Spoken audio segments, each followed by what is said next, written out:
안녕하세요. 어딜 가나 인싸가 될 수 있는 지식을 전해드리는 알면 자랑할 수 있는 지식입니다.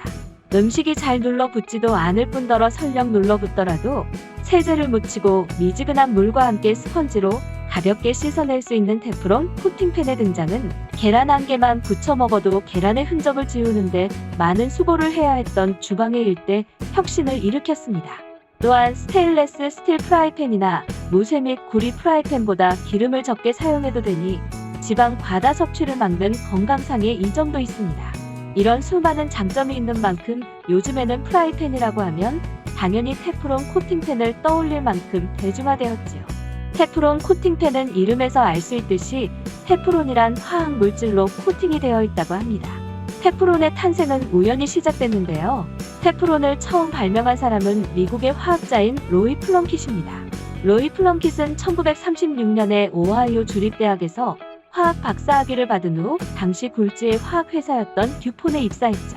당시의 듀폰은 제너럴 모터스가 특허권을 가진 냉매가스인 프레온가스를 생산하고 있었는데 이와는 별도로 듀폰은 새로운 냉매가스를 찾아내기 위한 연구를 추진하고 있었습니다. 로이 플럼킷은 테트라플루오르에틸렌 가스와 염산을 반응시키면 새로운 냉매가스를 찾아낼 수 있을 것으로 생각했고 듀폰은 이러한 로이 플럼킷의 실험 계획을 승인했죠. 듀폰은 로이 플럼킷에게 테트라플루오르에틸렌 가스를 50kg을 제공했습니다. 로이 플럼킷은 테트라플루오르에틸렌 가스를 1kg씩 50개의 실린더에 나눠 넣어 영하 80도에 보관했죠. 실험을 할 때마다 실린더를 하나씩 가져와 실린더에 담긴 테트라플루오르에틸렌 가스를 밸브를 통해 뽑아낸 후 이 가스를 염산의 비율을 달리하면서 반응시켜 새로운 냉매가스를 찾는 일련의 실험을 실시할 계획이었던 것이었습니다. 그러다 1938년 4월 예기치 못한 일이 발생했습니다. 로이 플럼킷은 계획대로 테트라플루오르에틸렌 가스가 담긴 실린더 하나를 실험실로 가져왔고 이 실린더의 밸브에 가느다란 배출관을 연결한 후 밸브를 열었죠. 그런데 밸브를 열었는데도 아무런 소리가 나지 않았습니다.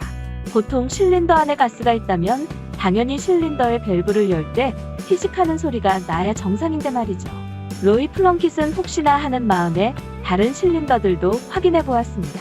그러나 어떠한 실린더의 밸브를 열어보아도 가스가 새는 소리는 나지 않았죠. 이번에는 로이 플럼킷은 실린더마다 무게를 재어보았습니다. 그랬더니 실린더들의 무게는 밸브를 열기 전에 무게와 같았죠. 이는 실린더 안에 가스가 빠져나가지 않았다는 뜻이었습니다. 테트라플루오르에틸렌 가스의 상태가 변했다는 것 빼고는 이 상황을 설명할 수 있는 것은 없었죠. 그래서 로이 플럼킷은 정확한 상황을 알아보기 위해 실린더를 잘라봤습니다. 그랬더니 실린더 안쪽에는 하얀 물질이 달라붙어 있었죠. 영하 80도에서 기체 상태의 테트라플루오르에틸렌이 중합 반응을 일으켜 고체 상태의 폴리테트라플루오르에틸렌으로 변했던 것이 바로 이 하얀 물질이었던 것이었습니다.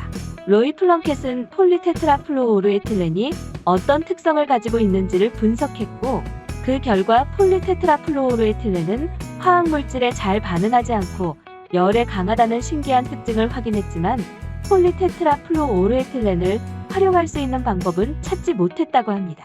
결국 폴리테트라플루오르에틸렌은 듀폰의 창고에 보내지는 신세로 전락하고 말았죠. 다만 1941년에 폴리테트라플루오르에틸렌 제조 기술을 특허로 등록해놨을 뿐이었습니다. 그렇게 폴리테트라플루오르에틸렌은 잊혀가나 싶었지만 핵폭탄으로 인해 폴리테트라플루오르에틸렌은 다시 조명되었죠. 핵폭탄을 만들기 위해 맨해튼 프로젝트에 참여했던 과학자들은 1943년에 난감한 문제에 봉착했습니다.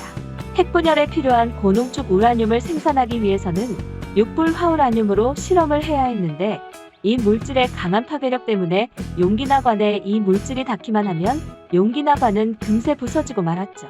이에 맨해튼 프로젝트의 과학자들은 듀폰에게 도움을 청했고 듀폰은 로이 플럼킷에 의해 발명된 신기한 물질이 회사 창고에 있다는 사실을 상기했습니다. 듀폰은 화학 물질에 잘 반응하지 않고 열에 강한 폴리테트라플루오르에틸렌을 용기나관의 표면에 처리했고 덕분에 용기나관이 육불화우라늄으로 인해 잘 부서지는 문제를 해결할 수 있었죠. 이후 듀폰은 폴리테트라플루오르에틸렌에 테프론이라는 상표를 붙이게 되었습니다. 폴리테트라플루오르에틸렌이라는 이름이 너무 길고 어려운 이름이었기 때문이었죠. 맨해튼 프로젝트가 끝나고 듀폰은 테프론의 새로운 수요를 창출하는데 크게 성공하지 못했습니다.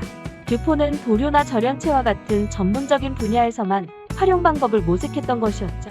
테프론이 지금처럼 잘 알려진 것에는 프랑스의 화학자인 마르크 그레고아르의 공이 컸다고 합니다. 대단한 낚시꾼이었던 그는 낚싯줄이 엉키는 문제를 해결하는 방법을 모색하던 중에 테프론을 떠올렸죠. 그는 낚싯줄에 테프론을 입혀보았고 결과는 기대 이상이었다고 합니다. 낚싯줄이 미끄러워져서 낚싯줄을 풀기가 한결 수월했던 것이었죠. 그러다가 마르크 그레고아르의 부인이 낚싯줄에 테프론을 입히는 것을 보게 됩니다. 요리사가 직업이었던 그녀는 테프론을 프라이팬에 사용하자는 아이디어를 내놓았죠. 결국 마르크 그레고아르는 1년의 연구 끝에 테프론으로 코팅한 프라이팬으로 1954년에 특허를 받았습니다. 당시에는 일반 프라이팬을 사용했었고 어떤 음식을 조리하더라도 다 달라붙었기에 어떤 음식을 조리해도 달라붙지 않는 테프론으로 코팅한 팬은 혁명이나 다름없었죠. 그렇기에 마르크 그레고아르의 테프론 프라이팬은 프랑스에서 날개 돋친 듯 팔려나갈 수밖에 없었습니다. 마르크 그레고아르는 테프론 프라이팬을 정식으로 시판하기 위해 1956년 회사 테팔을 설립했고 이후 테팔은 1958년 한 해에만 테프론 프라이팬을 100만 개를 팔아치우며 성공적으로 프라이팬 시장을 개척했습니다. 그리고 현재에 이르러서 테팔은 세계적인 주방용품 생산 기업이 되었죠. 참고로 프랑스에서는 테프론이 잘 미끄러지는 성질을 갖고 있기에 정치적 공격을 매끄럽게 잘 받아넘기는 정치가에 대한 표현으로 테프론이 사용된다고 합니다.